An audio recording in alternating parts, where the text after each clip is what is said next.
Buenos días, buenas tardes, buenas noches. Soy Fernando RC del grupo Radio Cómplices y estamos en el programa Una historia diferente.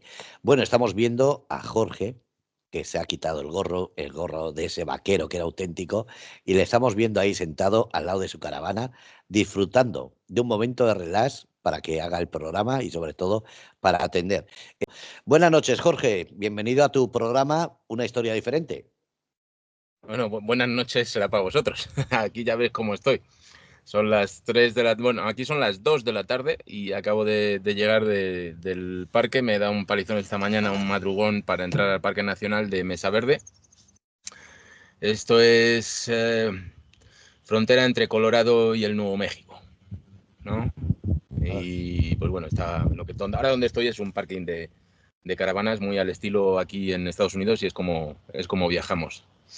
Es que los hoteles son medio. Entonces, antes de meterse en un pulguero o en un tres garrapatas, pues nos hacemos con una caravana y por lo menos las sábanas son tuyas de todos los días. Tenemos a este amigo que nos decía que en la época Tenochtitlán, pues que era una ciudad de 500.000 habitantes. Aquí viene bien el tener preparación en arqueología, más que en historia, porque como os he dicho alguna vez, pues las crónicas históricas muchas veces lo que te hacen son batallas, lo que te refieren, por ejemplo, y entonces te dicen, pues en un ejército de 1 millón de tenochcas, ¿no? De mexicanos se enfrentó a 1 millón Y dices, pero bueno, a ver, ¿esa gente qué comía? Porque lo que no te explica la crónica es que para desplazar a un ejército de cientos de miles de personas, la logística que requiere eso es inmensa. Entonces lo que hacemos, si tienes sentido común y tienes dos dedos de frente, pues es decir, mira, mi regla es partir por la mitad y quitarle un cero. Entonces, si estamos hablando de 500.000, lo parto por la mitad, que son 250.000, si le quito un cero me quedo con 25.000, ¿vale? Más o menos. Ahí Y aún puedes... así sobraría. ¿Eh? Y aún así sobraría, ¿no? Y a veces sobraría. Entonces, cuando nos hablan a lo mejor de las guerras entre cristianos y moros, ¿no? En la península ibérica. Y entonces salen esos números y los ejércitos cristianos con esos miles y miles y miles, dice, pero vamos a ver, si no había tantos caballos en la península ibérica. Esa es la primera. La segunda, pues el señor feudal que tenía ese castillo ahí perdido ¿qué decirte? Pues no sé, en Salamanca o donde fuese, pues tendría su pequeño ejército de 20 capaces un poquito de manejar una espada con caballos y esos eran los que se aportaban para ir a la guerra. Y entonces con ellos pues iban todos los campesinos que podían reunir. Entonces los campesinos, pues el que tenía un poquito llevaba una espada y el que no, pues llevaba una estaca o llevaba lo que fuese. Entonces cuando te hablan de esos ejércitos tan numerosos, hay que pensar un poquito también y tener idea de lo que estamos hablando, porque las cosas pues pueden ser como las películas del Señor de los Anillos, ¿verdad? Que tenemos ahí, y es un tema que siempre nombro, que tenemos a 2 millones de elfos enfrentándose a 3 millones de orcos, ¿no? Si no había tanta gente en el mundo como para juntar ejércitos de ese tamaño. Entonces, la regla más o menos me suele cuadrar, que es, pues eso, dividir por la mitad y quitarle un cero. Y a veces ni eso. Pero en la Tenochtitlan, si hablamos de la Tenochtitlan mexicana, lo que no podemos plantearnos en estos momentos es decir, bueno, es que era más grande incluso que Constantinopla, ¿no? Cuando Cortés toma la primera vez que entra en el México Tenochtitlan, y luego sobre todo ya la segunda vez cuando hacen el asedio y finalmente derrotan a la gente de Cuauhtémoc, pues estamos hablando de que españoles no había más de 500. Esa es otra de las cosas que mucha gente o no sabe o no se lo han contado o no hay manera de hacerle entender de que esa conquista iba con la estrategia y con la dirección de Hernán Cortés, que era un maestro en esto de la estrategia, pero el ejército básico pues era de todas las tribus que estaban enfrentadas a los tenochcas, a los aztecas. Es un error llamarlos aztecas, habría que llamarlos tenochcas o mexicas. Pero bueno, como los aztecas eran la clase dominante en el México Tenochtitlan, pues hacemos la generalización y los llamamos aztecas, ¿no? Y pues todas esas otras naciones, que, sobre todo tlaxcaltecas y otros pueblos que llevaban años, llevaban décadas de llevarles todo lo que la gran ciudad necesitaba para vivir a todo tren, y sobre todo proporcionar hijos, hijas, todo tipo de gente para que fuesen sacrificados en lo alto de la pirámide y luego consumidos, pues estaban hartos y aprovecharon la llegada de Hernán Cortés. Lo que sucede con estos pueblos, que llevaban décadas enfrentándose a estos, a los mexicas, a los aztecas, sin vencerles, pues es que a lo mejor les faltaba un mando estratégico, les faltaba la motivación y la moral suficiente para poder acabar con los mexicas. Y eso es lo que les trajeron los españoles y sobre todo Hernán Cortés. Porque la verdad, siempre nos hablan de que si los españoles llevaron el caballo, pero es que caballos no llevaban ni a 20. Es que llevaban cañones, sí, pero los que llevaban eran casi pedreros, eran unos cañones pequeños que era lo que se podía transportar en el territorio en el que se estaban metiendo. Luego ya nos empiezan a hablar de que si no, que es que llevaban perros de guerra. Mira, al final lo que se ha hecho ha sido un popurrí de cosas de aquí, de allí, de otras historias que se han ido transformando, y así es como se han contado en muchos casos la historia de pues prácticamente de todas partes, y más cuando hay un interés político en no aceptar determinadas cosas. Y esto pues evidentemente es que lo que no se tiene mucha idea es de lo que consume y lo que ensucia una masa de humanos, una masa de gente. Eso es lo que no tenemos idea de ello, ¿no? Entonces se empiezan a tirar los números arriba y dicen, bueno, es que en América había 120 millones de indígenas. Mentira, porque entonces no estaríamos aquí. Esto estaría totalmente arrasado desde hace 500 años. Entonces en América había, divídelo por la mitad, 60 millones, quítale un cero, pues nos quedamos con 6 millones de indígenas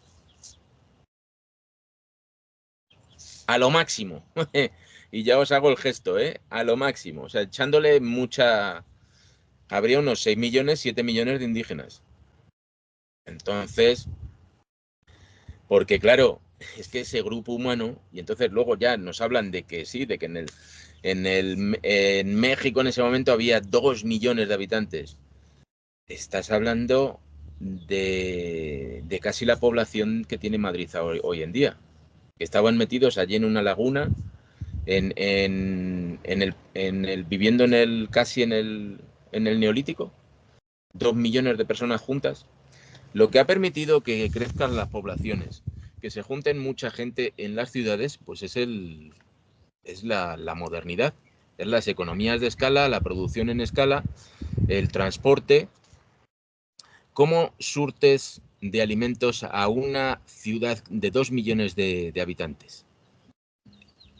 Sin camiones, sin centros de distribución, solo con gente que además, como no tenían carros ni tenían animales de carga, pues ya sabéis cómo transportaban los mexicas. Llevaban un cesto detrás y se lo sujetaban aquí con una cinta en la frente. Casi habrían necesitado más transportistas de ese tipo, más gente para llevar comida a México de la que estaba viviendo dentro de la ciudad. Entonces, esto es algo que nos está dando la modernidad, el tener economías de escala. la producción. Entonces, los campos están produciendo ahora muchísimo más de lo que producían en aquella época. Todo eso se almacena y luego se distribuye. Y eso permite que haya 2 millones de personas viviendo en una ciudad, unos siendo arqueólogos como yo, otros oficinistas, otros barrenderos, porque cada uno se dedica a una cosa. Pero no en aquella época. En aquella época no puedes juntar tanta gente. Entonces ahí estos indigenistas pues están diciendo que había 500.000 personas viviendo. Mira, ni 500.000, ni probablemente 50.000. Para no meternos en muchas peleas vamos a dejarlo ahí, ¿vale? Porque la huella ecológica que dejan 50.000 personas viviendo en una sola ciudad es tremenda. O sea, el consumo de madera para energía, porque en ese momento no tenían carbón y no tenían otras cosas para quemar. Pero sobre todo el consumo de madera para energía en Europa ha arrasado bosques enteros, totalmente. Ya cuando se empezó a utilizar el carbón, pues lo que es la capa verde de Europa se recuperó un poco. Pero hasta ese momento es que se cortaba todo lo que llegaba un invierno un poquito fuerte y se cortaba todo lo que había, vamos, y todo para quemarse. Así somos los humanos, ¿eh? O sea, es que no hay ninguna otra excusa. A ver, aquí nos hablan del sistema de terrazas para desarrollar la agricultura, que según los indigenistas pues lo han inventado, lo inventaron los indios en América. Quizá habría que llevarles a que se diesen una vuelta por el Levante español, ¿no? Para que vean cómo se cultivan los almendros o cualquier otro tipo de frutales en la zona de Alicante, que no todo es Murcia, ¿eh? Que Murcia está muy bien, que no todo es Almería ahora con sus plásticos, pero es que ya no sé deciros, en época, en época ibérica, antes de que llegasen los romanos, en España ya se cultivaba el sistema de terrazas. Entonces me están diciendo ahora que los indios son los inventores del sistema de terrazas. Ya por no irnos a la otra costa, al Pacífico, a la otra costa, a la costa a Vietnam, a China, a todos estos sitios que probablemente lleven milenios cultivando en terraza. Dice un avance tecnológico de la América prehispánica. Ya. Los sistemas de vías, irrigación, orfebrería, escritura, medicina, según este señor, pues estaban mucho más avanzados en América que en el resto del mundo. Sí, así se te quedan los ojos, ¿no? Eso es la leyenda que tiene. Eso es verdad. Eso es lo que se están vendiendo a sí mismos, dándose golpes en el pecho, diciendo qué buenos que éramos los indios, que éramos Pero mucho es que, más avanzados que el resto del mundo, ¿no? claro, pero es que ahí está, se supone, avalado por científicos, por arqueólogos, por historiadores, los cuales dicen que hay cierta demostración de que todo Centroamérica estaba lleno de grandes colonizaciones, tanto aztecas como similares, que las pirámides que tenían son muy similares a la construcción de las egipcias, en el sentido de que han durado desde años. Se supone que eran expertos astrónomos, entonces eso es lo que están vendiendo. Por eso es bueno que tú digas la verdad para que sepamos la otra realidad, que es lo que nos vende Hollywood, nos vende ahora todos esos pseudo historiadores. Mira, me voy a meter en este charco que no suelo meterme, pero me voy a meter. Es que no es mi especialidad. Yo no soy egiptólogo, y tengo compañeros y compañeras buenísimos egiptólogos. Y yo he discutido con ellos en alguna ocasión porque también sucede que la academia no quiere arriesgarse, no quiere salir de lo establecido.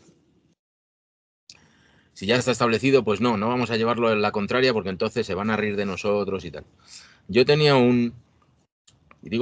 tenía un buenísimo amigo que falleció hace unos poquitos años, un par de amigos, José Luis Estebas Gilmain, y este buen amigo era arquitecto. Y una vez navegando allí enfrente de la costa de Denia, no, de Alicante, allí estábamos en Alicante, navegando allí me dijo, ¿sabes? Yo siendo arquitecto, mirando la Gran Pirámide, dice, no sé cómo construyeron esto. Y mucho menos con las herramientas y la tecnología que tenían en ese momento. O sea, hay dos cosas que yo son las preguntas que les hago siempre a mis amigos egiptólogos. Y es, primero, ese es el problema. No me lo han sabido explicar, o sea, sí hay teorías y te van sacando, no, porque si le ponemos barrillo húmedo debajo de las piedras se van deslizando, yo tengo mis serias dudas con eso, ¿no? Cómo esa gente hace supuestamente 3.500 años pudo construir esas pirámides. Y yo por otra parte tengo otra pregunta y tampoco me la saben responder, entonces es cuando ya pues dejamos de discutir y nos ponemos a hablar de fútbol o de cualquier otra cosa. Y entonces es cuando les digo, ¿dónde está la prueba y el error? O sea, toda la evolución humana, evolución tecnológica humana se basa en la prueba y el error. O sea, para llegar a construir los coches que hoy en día tenemos, pues el señor Henry Ford tuvo que construir un pedazo de chatarra, ¿no? Aquellos Ford modelo T que seguro que se estaban como se suele decir, fabricación ordinaria, reparación diaria, que es el abuelo Henry Ford que construyó aquellos coches, el origen de los coches, pues vemos que hay una evolución, se construye una chatarra y hoy en día pues tenemos el Tesla, por decirte algo, ¿no? Hay una evolución que no se da en las pirámides de Egipto. O sea, en las pirámides de Egipto no hay prueba y error. De repente los egipcios construyeron la perfección absoluta en algo que es eh, que hoy un arquitecto de hoy no sabe explicar. Construyeron sin prueba y error. O sea, tendría que haber unas pirámides que fuesen un asco, que se fuesen mejorando y hasta el final llegamos a la perfección. No me voy a meter más en Egipto. Yo lo dejo ahí para que lo vayáis pensando. Son absolutamente perfectas las pirámides de Egipto, esas 3 pirámides. Más que las 3, las 2 grandes. Porque no es como las vemos, es como estaban. Esas pirámides estaban forradas con otros bloques de piedra que las hacían pues absolutamente perfectas. Claro, ahora vemos un montón de piedras allí, sobre todo en fotografías, y no tenemos... Nos creemos que están mal hechas, pero es que les falta recubrimiento exterior. Hay que estar allí, hay que estar a pie de la pirámide para darse cuenta de las proporciones, porque las fotos no les hacen ninguna justicia. O sea, aquello es desmesuradamente grande, mucho más grande de lo que pues un montón de egipcios pues allí juntando piedras, en mi opinión, podría llegar a hacer. Pero si nos vamos a América, no podemos decir lo mismo de las pirámides de Teotihuacán, que no están hechas por aztecas, están hechas por una civilización anterior. Las pirámides de Teotihuacán son perfectas en lo astronómico, pero no en la construcción. En la construcción es un montón de piedra y tierras que hay ahí hecho. O sea, comparar a los mexicanos como constructores de pirámides con los egipcios, o sea, es un absurdo total. No hay nada que comparar. ¿Por qué digo que las pirámides de Teotihuacán, que son hechas por otra civilización anterior, no por los aztecas, ¿por qué son perfectas en lo astronómico? Porque fijaos lo que pasa con esas pirámides. Esas pirámides se construyeron en un momento de la historia de una forma, pero con el paso de los siglos, las estrellas en el cielo fueron cambiando. Entonces, esta gente modificó las pirámides que ya había construido, las modificó añadiendo una inclinación a las caras para que fuesen perfectas en lo astronómico. Y es lo que son, pero no en lo constructivo. Entonces, comparar unas con otras es un absurdo total. No tienen nada que hacer los constructores mexicas, que no tampoco construyeron el templo mayor, que pues quedó arrasado prácticamente, con el templo mayor, que lo podemos imaginar pues viendo cómo se construyeron otras pirámides a lo largo de México, pero no con lo que queda ahora. ¿Puedo? Sí, dale. ¿No te acabas de responder tú a la pregunta de prueba y error? Es decir, no puede ser lo que hay gente que vaticina que tribus americanas, y no hablo solamente de Norteamérica, Centroamérica, hablo de todo, que cruzaron el océano y llevaron la civilización de esas pirámides creando en Egipto esa simbiosis perfecta o esa sinergia perfecta, o no puede No, ser. no tiene nada que ver. Mira, lo único, eso es que a alguien pues se le fue la olla con esto. No. Lo digo porque si no he oído mal, las pirámides aztecas no fueron creadas por aztecas, sino anteriores, es decir, entre 5 y 10.000 años antes Ah, de Jesucristo, del año cero. Lo mismo que los egipcios, que están entre 3.000 y 7.000 o 10.000 años antes de Jesucristo, si no me si, equivoco. si voy Entonces, por ese camino, vamos a estar hablando una semana. vale, Entonces, pues este entonces podcast va a durar. lo dejamos. Y sí, déjalo porque no tiene base. Eso que estás diciendo sí que no tiene base. Es decir, le dejamos la historia de esos Sí. americanos que viajaron a África, a Europa y a India, que es lo que se ha dicho. Ah, Y o sea, no. volvemos a la historia de los españoles Este, en oeste americano. lo que tenemos en el globo, en el mundo, es que compartimos cerebro. Entonces, las personas compartiendo cerebro dan la misma solución a problemas parecidos. Entonces, el tema de amontonar cosas en forma de pirámides es algo que la humanidad lo lleva haciendo toda la vida. Pero no porque unos hayan enseñado a otros, es que se empezó a hacer así en distintas partes del globo.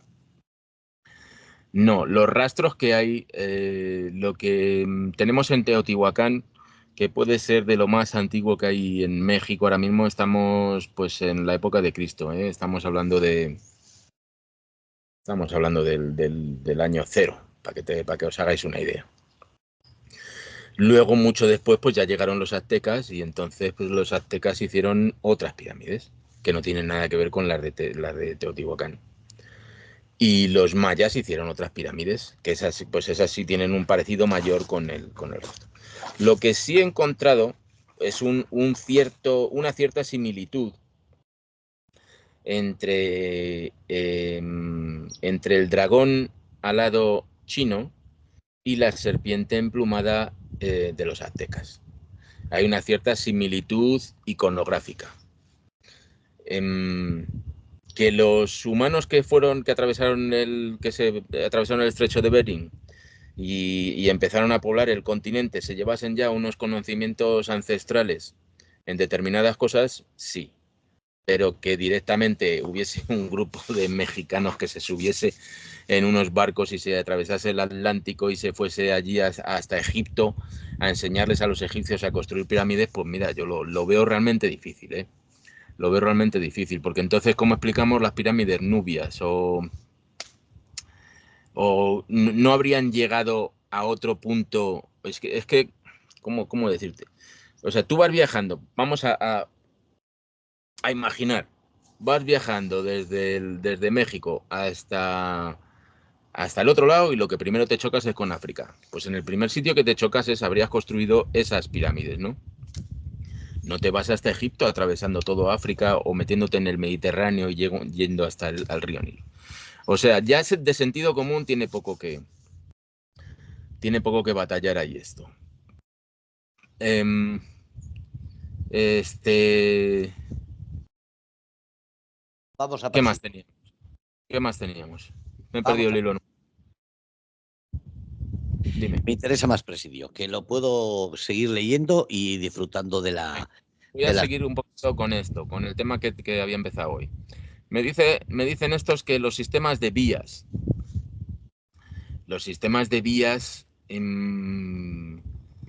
o sea, la perfección que tiene una calzada romana probablemente no se haya alcanzado hoy en día, ¿eh? Entonces, decirme que cuando tenemos las calzadas romanas, decirme que en América estaban mucho más avanzados que en Europa, pues oye, la calzada romana tiene una potencia. Cuando se refiere potencia, se refiere al espesor de la capa que van poniendo para que haya un camino y ese camino no se estropee con los carros. Tiene una potencia que no tienen hoy en día las autopistas. Sí, porque hoy hemos alcanzado un avance tecnológico que nos permite utilizar materiales que aguantan más peso, pero o sea, la labor de trabajo que tenía una calzada romana, eso es una labor de ingeniería brutal. Eso no lo alcanzaron las culturas prehispánicas, pero ni en 1000 sueños, ¿eh? Ni soñando a puño cerrado durante 1000 años podrían imaginarlo. Las vías. La irrigación. O sea, la irrigación está en el origen de la humanidad. La humanidad pasa de ser cazadora-recolectora a cultivar los campos cuando establece la irrigación. Y eso, pues no sé, ahí entre el Tigris y el Éufrates, ¿os suena de algo? Sí. Fueron casi los primeros, después los egipcios, los romanos con sus acueductos llevándolos de un lado para otro, y ahora me dicen los indigenistas que es que ellos la irrigación inventaron la irrigación. O sea, pues te quedas así como diciendo, no, mira, ya no es ni algo que digas, puede tener más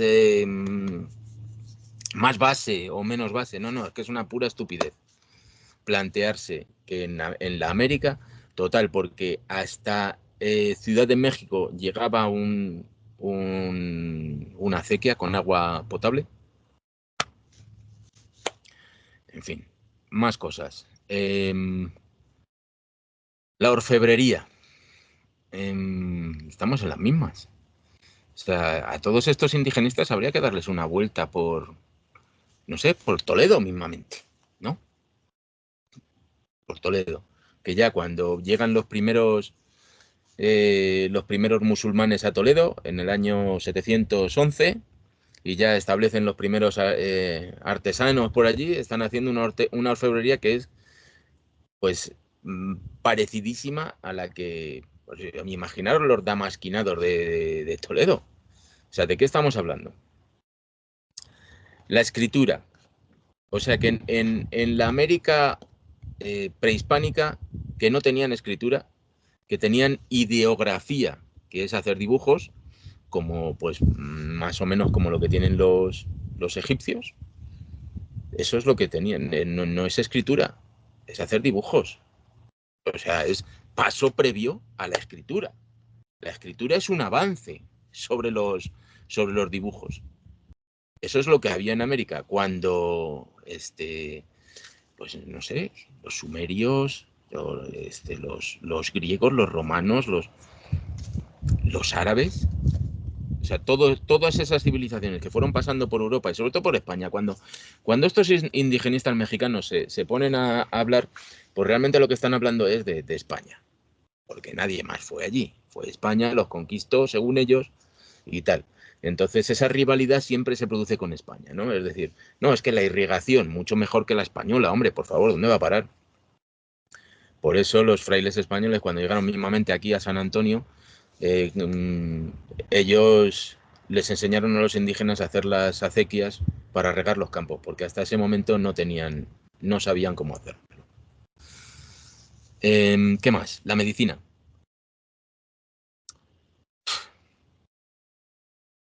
Claro, es que los sacerdotes mexicas eran expertos en medicina, sobre todo en casquería.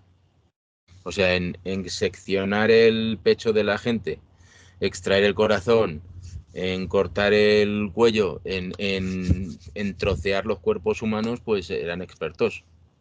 Si a eso le llamas medicina, pues... Y estoy Estoy siendo diplomático, ¿eh? Estoy siendo diplomático.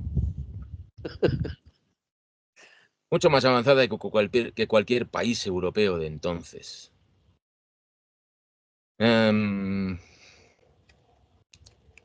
Dice que menospreciamos las culturas aborígenes y tal, tal y tal. Esto viene con el tema de la casquería que os acabo de nombrar. Mira, el otro día me pasaron, alguien me ha pasado alguien de los que está viendo esto o que lo va a ver, porque son preguntas que he recibido en el canal de YouTube. Entonces me pasaron en el canal una pregunta y además me hacían referencia, por lo visto, para presentar la película esta Hispanoamérica, en la que os recuerdo otra vez que participo, poquito. Hicieron un debate y en ese debate pues estaba la historiadora esta mexicana Guadalupe,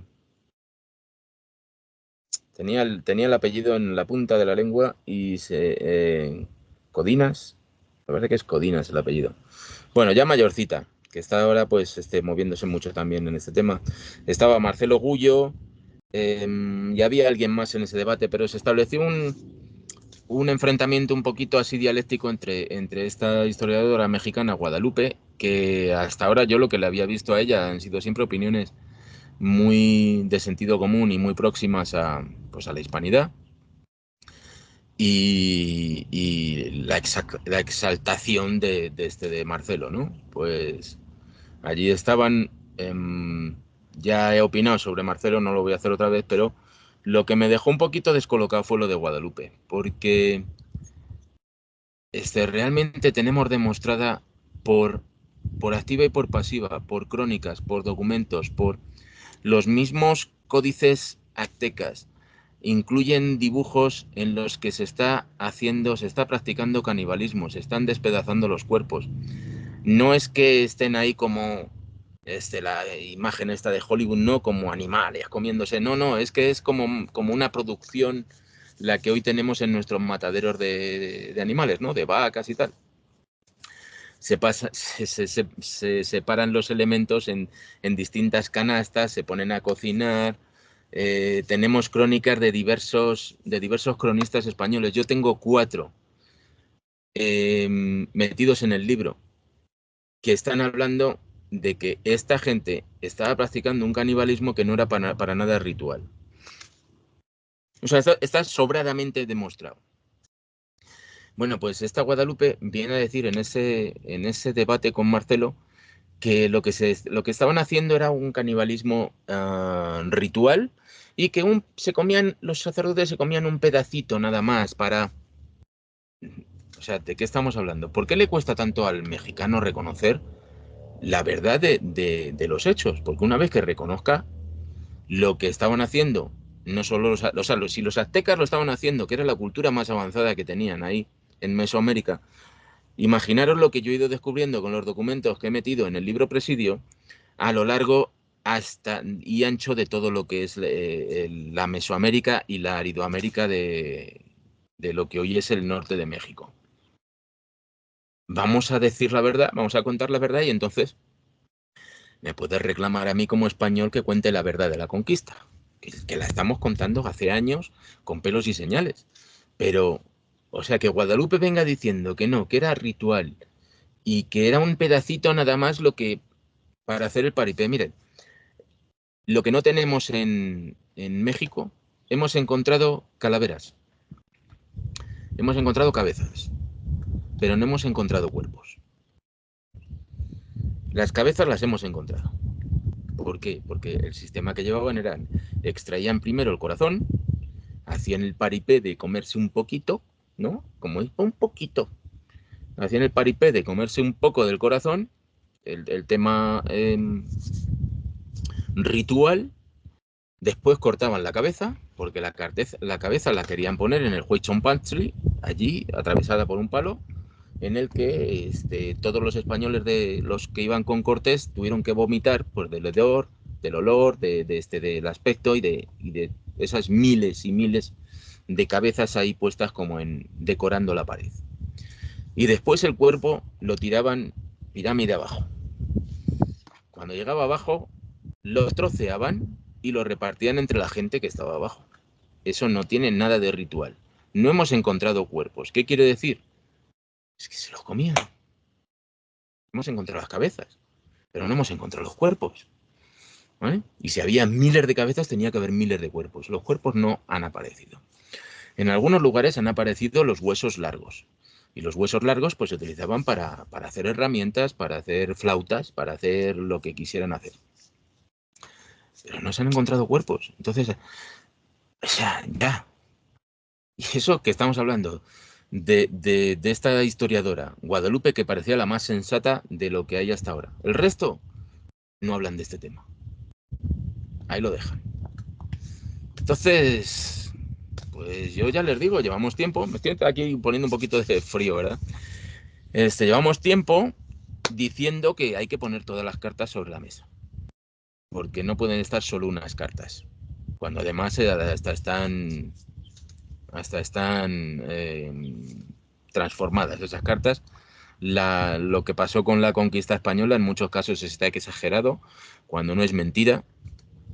¿Hubo gente que hizo cosas malas? Sí, pero los tenemos registrados con nombres y apellidos, lo que hicieron, cuándo, qué pasó, está todo en los documentos.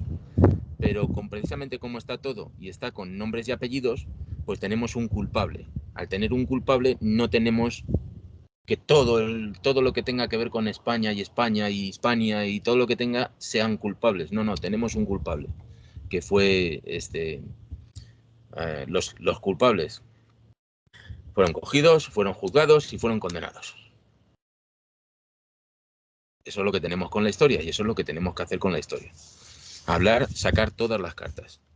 ¿Tienes alguna pregunta, Fernando? No, estaba leyendo a ver si, porque me han pedido los datos de los YouTube para ver dónde podían encontrarte y estaba respondiendo en privado. Me voy a buscar una chaquetilla un segundo. Es que estamos a 2.000 metros de altura.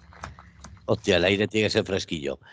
Bueno, pues estamos en Grupo Radio Cómplices, ya sabéis, estoy poniendo en las redes sociales, si lo pedís también os lo mando en privado, los YouTube, tanto el mío de Grupo Radio Cómplices, que es YouTube, Grupo Radio Cómplices,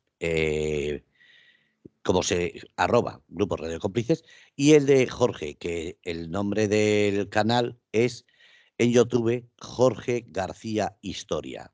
Entonces, cualquiera de los dos podéis entrar, pero aconsejo entrar al de Jorge porque así le dejáis las preguntas y él os responderá no solo directamente, sino también a través de otras redes.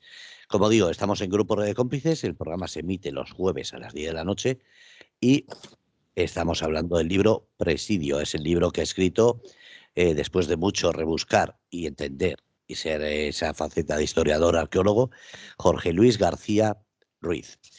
Bueno, Jorge, ya estamos de nuevo. Cuéntame, ya te has puesto la chaquetilla porque, claro, el aire tiene que ser frío. Sí, se ha levantado un poquito y me he quedado aquí pájaro.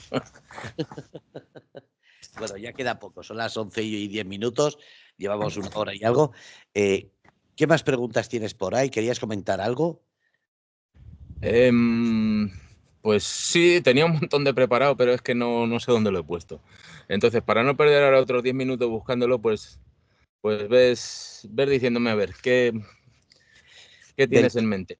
de lo que he leído, por ejemplo, hablaste de las batallas y ahora has estado comentando que incluso estabas hablando de los indios azteca y mayas, pero en los indios americanos, los mal llamados indios americanos, que son los nativos americanos, también practicaban no solamente el canibalismo, sino que en uno de los episodios que he leído, cortaban cabelleras antes de que, como se dice, fuese algo como si fuese influenciado por la gente de Europa. En este sentido, ¿recuerda lo que estoy hablando? Sí, sí, sí. Es que me llamó la Bueno, atención cómo explicas ese corte de cabellera, porque todos tenemos lo del vídeo, bueno, el vídeo de hollywoodiense que le cortan un poquito así de cuero cabelludo, pero tú le explicas que no, que le cortaban toda la piel, incluso decías que había gente que había sobrevivido y tenían ese corte tremendo. sí, porque lo que hacían era hacer un círculo aquí todo alrededor y se llevaban el este. Normalmente, pues como eran bastante brutales, pues había gente que, o sea, ellos no, había gente que no la mataban y la dejaban que se fuese desangrando, que se muriese, y algunos pues por eso, pero eran casos, algún caso concreto que no era lo habitual. Lo habitual era que ya, lo habitual era que muriese la gente, ¿no? Porque además luego hacían otra serie de brutalidades con los cadáveres, entonces como ya os he contado y ahí sale, y además es que lo cuentan no un cronista, lo cuentan 3 o 4 cronistas. Y nos dicen eso, nos dicen que a la gente la mataban, se llevaban la cabeza o el cuero cabelludo como trofeo y se llevaban brazos y piernas para comer y el resto lo abrían en canal y esparcían todas las vísceras por el... Entonces los españoles estaban horrorizados con este tema. Esto sucede en el año 1550. Mucho antes de que empezasen a llegar europeos a otras costas de América. Mucho antes de lo del Mayflower, mucho antes de todo esto. Entonces, ahora tenemos la corriente esa que hay que echar la culpa de todo a ingleses y franceses y creen que de esa manera descargan lo que hicieron españoles, pero es que tampoco considero yo que haya que descargarlo, lo que hicieron españoles. Al que hizo algo mal lo encarcelaron y al resto, pues, si estamos hablando de que en algún caso lo que había era una guerra abierta, pues en la guerra son cosas que pasan. Y por otra parte también teníamos la idea esta, acuérdate de que los españoles son españoles de América. Españoles de la península pues había realmente muy poquitos. Estamos hablando españoles de América, pues están formados por criollos, por mestizos, por indios cristianizados, y esta gente era la que estaban sufriendo los desmanes pues, en un inicio de chichimecos y luego ya del resto de naciones. Lo que se hace es poner una fuerza policial, como eran los soldados presidiales, para intentar proteger y en algunos casos salir a castigar. Entonces, claro, lo que haces es, tu primer objetivo es tener un territorio en paz. Si tienes un grupo de 20 o 200 indios que están cometiendo salvajadas de este tipo todos los días, pues lo que haces es sacar los soldados e intentar ir a la caza de estos indios. No es como digamos algo organizado a ir a extinguir, a hacer un genocidio. No, no, no. Lo que tú quieres hacer es extirpar los asesinos de los grupos de las naciones, de las tribus normales, porque eso es algo que aparece en todos los documentos en los que se relata algo parecido, que se llega al pueblo donde, o sea, los soldados presidiales llegan al pueblo donde están estos indios viviendo y entonces hablan con el jefe y le dicen, mira, este y este son salteadores, que era como los llamaban en aquella época, salteadores de caminos. Han matado al fraile tal, han matado a no sé cuánta gente, tal, tal, tal, no los tienes que entregar. Entonces, cuando el cacique indio lo entregaba, pues a estos tres los colgaban de un árbol, porque se utilizaba la horca, en aquel momento los españoles utilizaban la horca, y, y el pueblo, pues no se le hacía nada al pueblo, ni tan siquiera al cacique. Otra cosa es que ya el cacique dijese, pues no, pues este es hijo mío o es lo que sea, y entonces se liaban allí a flechazos y a disparos y había una guerra, un enfrentamiento. Pero no es como que los españoles llegasen allí y arrasasen el pueblo, mujeres, niños y gatos. No, no, no. O sea, lo que se hacía era eso, llegar al pueblo, pedir que les entregasen a los delincuentes eran ajusticiados y ya está, y al pueblo se le dejaba viviendo en paz. porque con eso se les daba ejemplo y lo que ellos querían era tener un territorio en paz, un territorio productivo, no algo que fuese en peligro constante. Con el tema de las cabelleras, era la forma en la que los indios pues se llevaban como trofeo, de los enemigos que habían vencido. Y lo estaban haciendo desde el primer contacto que tienen los cronistas españoles con estos indios es en 1540, 1550 y desde ese momento lo están poniendo en los documentos. Es algo como que a ellos les dice, oye, esto es impresionante que está haciendo esta gente. ¿Cómo podemos pretender ahora echarle la culpa a otros europeos de que les enseñasen a los indios a cortar cabelleras? ¿No? Es que es de un absurdo total. Vamos a ver, si de repente, ponte que de repente los indios en el norte construyen una guillotina y empiezan a guillotinar a otros enemigos. Pues entonces sí podemos decir, oye, esto es de inspiración francesa, ¿verdad? Pero algo que no se estaba produciendo en Europa, en ningún caso. O sea, en ningún caso en Europa se estaba cortando cabelleras.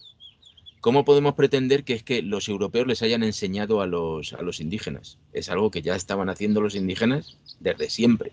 Los indios lo estaban haciendo desde siempre. Y pues eso aparece en los documentos. Y es que sigue apareciendo. Hay un par de documentos que no he metido en este libro, pero que me han aparecido. Pero bueno, tampoco pasa nada porque son un poco repetitivos. Igual si se hace una segunda edición del libro, pues ampliaré un poquito y a lo mejor los meto también.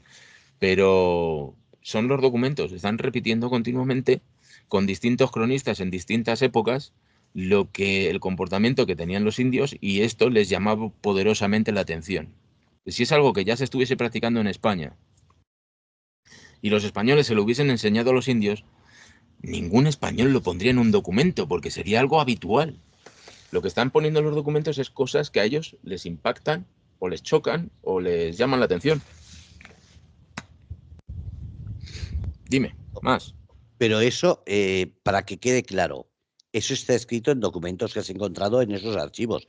No es algo que se rumorea o se dice, sino que eso estaba explicado en esos documentos. Es a lo que voy, que no es algo que las cosas hollywoodienses hayan dejado ahí marcado, sino que tú lo has encontrado y lo has demostrado. Sí, yo no, como ya te habrás dado cuenta, en el libro no hay rumores. Hay lo que dice el documento. Y ya está. Entonces, sí hay mucha gente que habla de rumores. No, pues he oído, y si no lo he oído, me lo fabrico, porque me interesa para mi libro que he escrito y lo que quiero hacer es decir qué buenos eran tales y qué malos eran los españoles, ¿no? Entonces escribo un libro y algunas cosas las meto y otras me las invento. No, esto, el libro Presidio lo que contiene son puro y duro los documentos. Además, Y, en el y no hay libro, opinión personal. en el libro pones copia de todo eso, que es lo que a mí me ha llamado la atención, que no es ilustraciones, sino que además explicas, esto pertenece a este mapa, esto es así, que es algo que llama muchísimo la atención, que no es que pongas los datos, sino que corroboras con esas imágenes del archivo que es. Por eso me llama tanto la atención y me quedo diciendo, madre mía, qué trabajazo. Es que mira, por ejemplo, hay aquí, te lo voy a compartir. Hay un mapa clásico, que todos estos mapas son muy interesantes, porque son como, te cuentan la historia, no son mapas para ver el territorio, que en teoría también lo eran, pero no son mapas para ver el territorio, son mapas que son como un cuadro que te está contando una historia. A ver, dame un segundito, que encuentro este mapa que me parece súper interesante.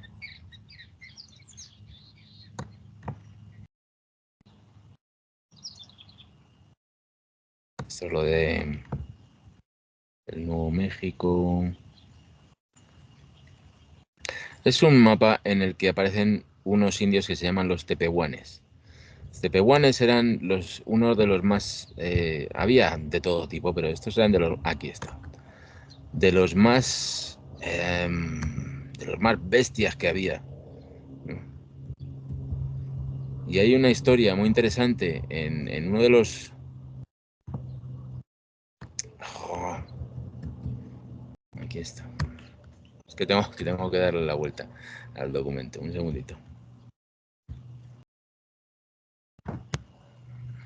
Estos indios que os digo, los tepehuanes, España estuvo luchando contra ellos durante 30 o 40 años. No había manera de ponerlos en vereda. Entonces llegó un momento ya en que las cosas se pusieron tan complicadas. A ver, compartir. Tienes que estar viéndolo, ¿no?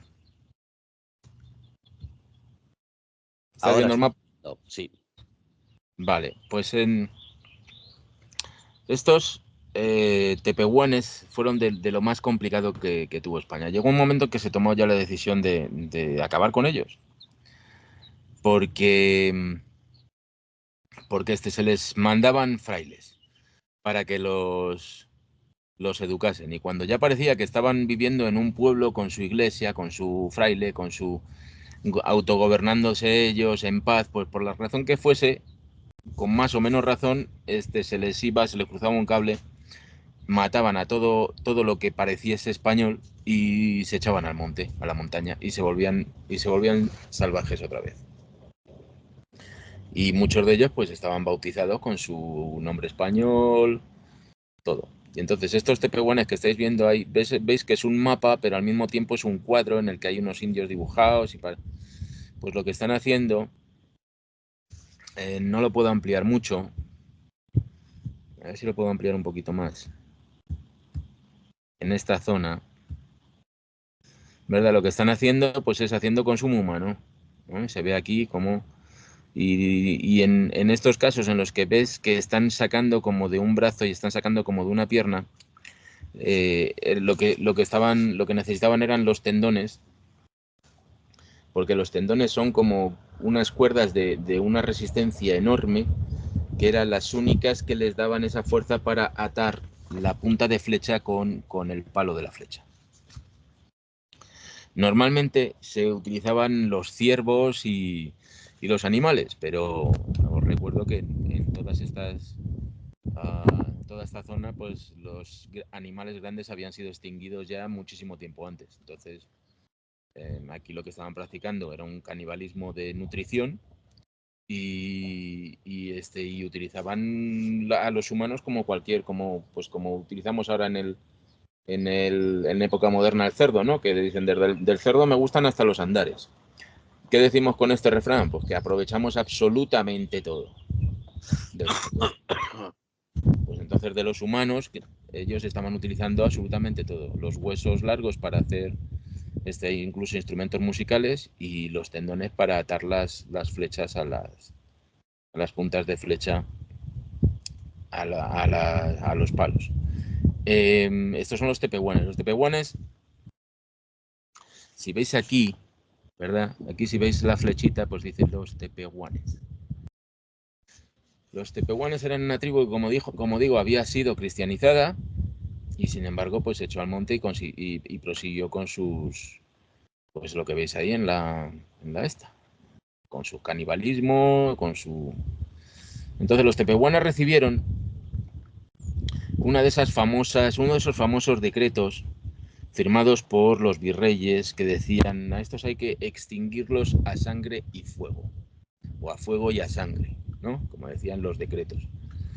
Esa era una orden que se daba, pero en poquísimos casos se cumplía. Y que yo recuerde, pues hay documentos para los tepehuanes, los tobosos y quizás una tribu más. No se les hacía a todo el mundo. Se les hacía solo a unas pocas tribus que eran muy recalcitrantes como estas, que habían sido intentado ser pacificados y cristianizados y por la razón que sea, pues se habían ido. El caso es que se intentó llevar a cabo esto. Cuando se dice extinción, Con lo que se ponía en práctica en aquel momento era que el que estuviese de guerra, o sea, el que estuviese lanzando flechas, pues se lo cargaban. El que no estuviese lanzando flechas, pues mujeres, niños y todo esto, lo que se hacían era venderlos como esclavos. No, lo que se hacía era repartir mujeres y niños. Además es que está en los documentos, ¿vale? Estoy repitiendo lo que dicen los documentos, no me lo estoy inventando. Entonces los documentos lo que están diciendo es que repartían a las mujeres y a los niños de la misma familia, de los indios que habían resultado muertos en la batalla, los repartían en otras poblaciones de indios a lo largo de México que habían sido ya pacificados. Y algunos pues eran misiones. Pues a la misión tal le mandamos una madre con sus 4 hijos. A la otra misión le mandamos una madre con 2. Y entonces se repartían por misiones y por pueblos. Ellos no habían participado en una guerra, entonces no eran esclavos. Estamos entrando en el tema este que algún día tendremos que explicar, lo que es el tema ese de la guerra justa que se estuvo practicando hasta el siglo XVI, en el que a los que se les agarraba, a los que se les cogía presos en una guerra justa, se les podía esclavizar durante un máximo de 20 años. Esto solo era con los guerreros. Con mujeres y con niños lo que se hacía era decir, bueno, esta gente no hay manera de cristianizarla, pues lo que vamos a hacer es que la vamos a integrar en otras comunidades indígenas de a lo mejor a 400 o 500 kilómetros, y que sean esas otras comunidades indígenas ya pacificadas, ya cristianizadas, las que se encarguen de educar a estos y meterlos por el buen carril. Con los tepehuanes se les hizo un decreto de extinción a sangre y fuego. Se intentó. Está todo recogido en el libro, en un documento. Entonces, los tepehuanes precisamente, pues se mandó una fuerza presidial. La fuerza presidial llega al pueblo de los tepehuanes y se encuentra el pueblo desierto. Entonces, lo que se hace es seguir las huellas, van siguiendo las huellas hasta otro pueblo. Y en el pueblo ese, a la salida o sea, ¿cómo decirlo? A la entrada española a ese pueblo, pero saliendo en dirección contraria, venían los indios huyendo, ¿no? No se encontraron con los españoles de frente, y entonces dieron media vuelta y se metieron en su pueblo, lo atravesaron y salieron huyendo por la parte de atrás del pueblo. Los españoles los persiguen y entonces capturan, allí se enfrentan con 3 o 4 de los hombres, capturan sobre todo a mujeres y niños y hacen este proceso que os digo. Bueno, pues el fraile lo está refiriendo totalmente. Entran, atraviesan el pueblo, se encuentran a una choza bastante grande en el centro del pueblo, en el que el fraile se pone a contar y cuenta 1327 calaveras, creo que eran, ya peladas. En otro lado pues tenían una olla grande en la que estaban cocinando y allí dentro había cabeza y había pues otro humano. En lo que es el centro de ese pueblito, pues lo que tenían es a una persona empalada, a la que le faltaban ya varios miembros. O sea, lo que te está contando el fraile es absolutamente dantesco, ¿no? Pues total, que la mayoría de estos tepehuanes se les escaparon.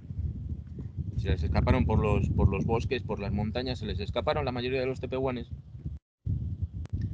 Cogieron solo a mujeres y niños que, claro, iban cargadas con los niños y tal, y entonces pues no pudieron escapar. Y las repartieron por otras comunidades indígenas ya cristianizadas. Esa gente no estaba haciendo canibalismo ritual, esa gente estaba practicando antropofagia, punto. ¿Vale? Entonces, al cabo de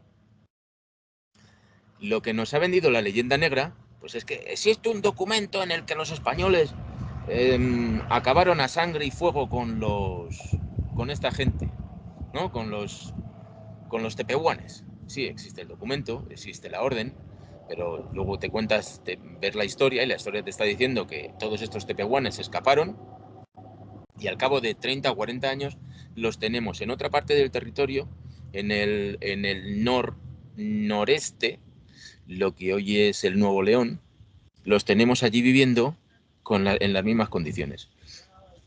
Esa es la prueba clara de que no fueron extinguidos por España, a pesar de que tenemos un documento que dice que hay una orden de extinción. No fueron extinguidos. Y lo mismo pasa con los tobosos. Y con los tobosos incluso, los tobosos es otra nación en la que... Fíjate que me río, eso está gracioso. Esta nación le estuvieron dando problemas a España durante 100 años. 100 años. Y peleas, y firman un tratado de paz, y al cabo de los 2 días están otra vez en guerra. Y bueno, los tobosos para arriba, los tobosos para abajo. Bueno, pues, ¿qué sucede con la esta? Voy a quitar esto de aquí. A ver, esto. Mira, ya he aprendido cómo se maneja esto. Oye, qué cosa. Ya no tengo que andar con 3 pantallas distintas, ya. Pues, ¿qué se hace? Otro documento de aniquilación a sangre y fuego de los tobosos. Bueno, pues los tobosos... ¿Qué sucedía? Que todo gobernante español se tenía que enfrentar a un juicio de residencias. Y antes de eso, o sea, el irse a la frontera para para el hijo pobre de un conde o de un duque, que lo nombraban gobernador se iba a la frontera, el hijo, este señor, para irse a la frontera, eso era para dar el salto a otros puestos de gobernación más elevados o para medrar, ¿no? Entonces, esta gente, el gobernador, los capitanes generales, todos estos redactaban informes cuando cesaban en el cargo, cuando se iban a cambiar de cargo. ¿Para qué era el informe? Para, primero, en el caso de que todo lo hubiesen hecho muy bien, de verdad, en verdad, pues el informe era para decirle a quien les iba a dar otro cargo superior, decirle, mira lo bueno que he sido, que he hecho esto, tal, tal, tal y tal, ¿no? O si no, pues eran informes para camuflar lo mal que lo habían hecho. Entonces, en ese informe el primero escribió, he acabado con el problema de los tepehuanes. Los tepehuanes ya no van a dar más problema. Hemos hecho una guerra, los hemos acabado. No hay un problema. Claro, llegaba el siguiente, entraba el siguiente y se encontraba con ese informe, ¿no? Lo leía, todo perfecto, todo tal, todo cual. Y al cabo de 2 meses resulta que en el norte, en una provincia del norte, habían llegado los tepehuanes, perdón, estábamos hablando de los tobosos en este caso. Habían llegado los tobosos y pues se habían cargado a otra familia. Oye, pero ¿no me habías dicho que habías acabado con ellos? No, no, te lo he dicho, pero no lo hice. El pasarse ese informe de resultados de gobernante a gobernante español, en el que los tobosos siempre se había solucionado ese problema, supuso 100 años. 100 años de patata caliente. Toma, aquí tienes esto. No, ya está todo perfecto. Al cabo de 2 meses, problemón. Claro, el primero no lo había arreglado y le llegaba el marrón y decía, pues yo también lo voy a camuflar. Porque cada vez que había que arreglar un problema de estos había que invertir una cantidad de dinero enorme. Y el dinero era algo que se daba de las cajas reales de Hacienda, se les daba un dinero para todo el año. Y se les decía, aquí tienes 25.000 pesos para todo lo que necesites en todo el año. O sea, para las misiones, para la... Claro, si tú te ibas en una expedición de castigo había que comprar 500 vacas, no sé cuántas ovejas, no sé cuántos sacos de harina, había que pagar a los indios flecheros 2 realitos diarios. O sea, el salir a castigar a unos indios requería de una inversión económica enorme. Entonces el gobernante muchas veces le decía, yo, si ya no me queda presupuesto, ya me lo he gastado, no lo voy a poner yo de mi bolsillo.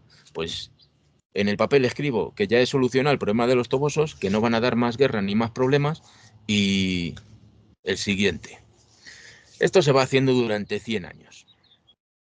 Total, que al cabo de 100 y pico años seguimos teniendo a los tobosos, que es una de las tribus más agresivas que hay en el norte, en lo que hoy es la frontera entre el estado de Texas y el Nuevo León, en México. O sea, lo que es el Río Grande, pues ahí es una de las...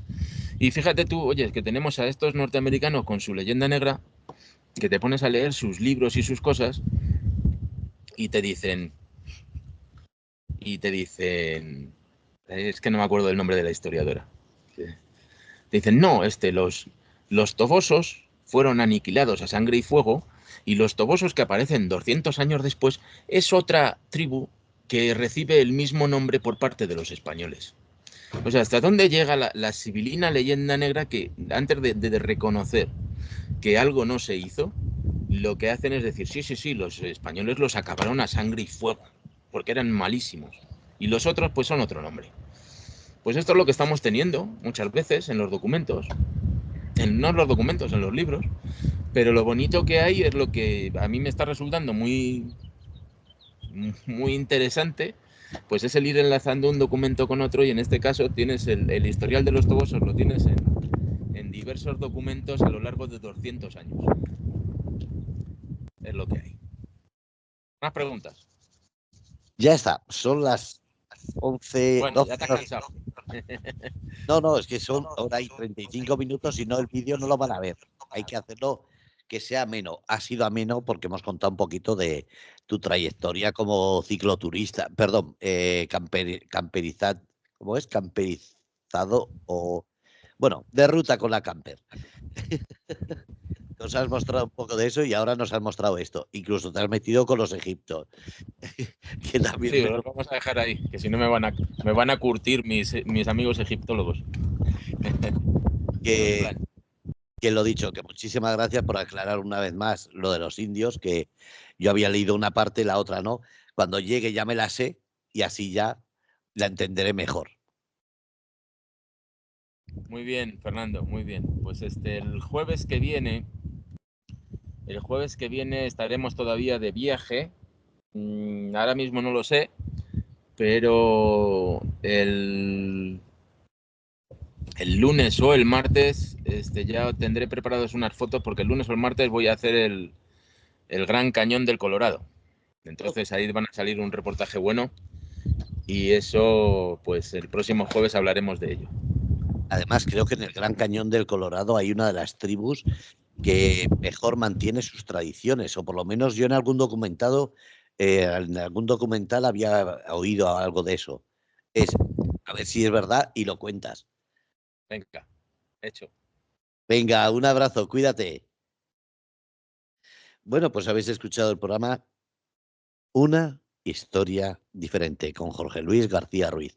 Gracias a todos desde el Grupo Radio Cómplices. Ya sabéis, jueves 10 de la noche, aquí en directo, para escuchar esa historia de España en el oeste americano. Gracias a todos. Ser felices, soñar de colores. Carpe diem.